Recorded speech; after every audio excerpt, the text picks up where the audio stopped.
So let's get you up and started with your first experience of a magic board. When you've completed this onboarding, you'll be brought to a screen that looks very much like this.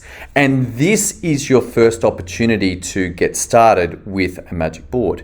I'm going to suggest that we come up here to FastStart and hit that. And why don't we just begin with a test board so you can see what this looks at. When I click create, it's going to bring me straight through into a blank magic board. Up the top here, we've got some header information where we can add tags, where I can move the board between the major areas of the strategic command, active, flow, asset, archive. I can search by team member and I can search by article. And then I can also see the creation date and the modification date in the header.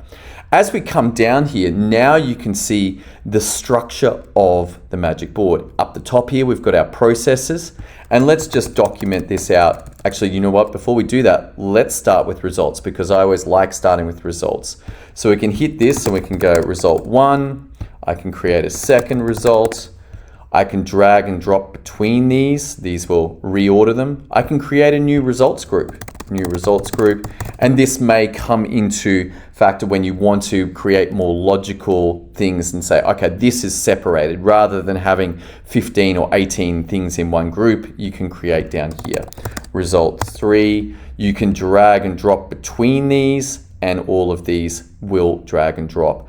You can see the progress, the status across all of these, who's responsible, the due date that it's due for, and then finally we've got some resources, a URL, a note, templates, and upload, download. We can get rid of individual items from here or entire result groups here. And finally, we can select multiple at once and do certain things to them all at once.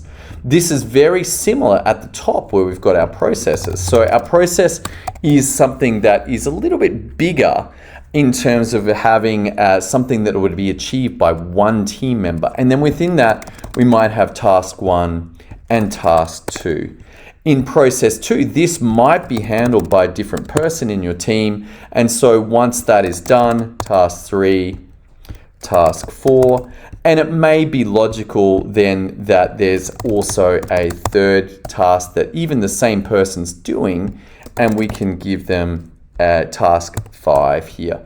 If we want to, once again, we can drag and drop between these. We can drag and drop the entire processes, and lets you really get a very nice smooth flow of the people and the work that's required to create your results. So your work now, as soon as you're through this, is to go ahead and create your first fast start. Have a play with a test, have a play with something simple, use the fast start, and then we'll move into the idea of the library.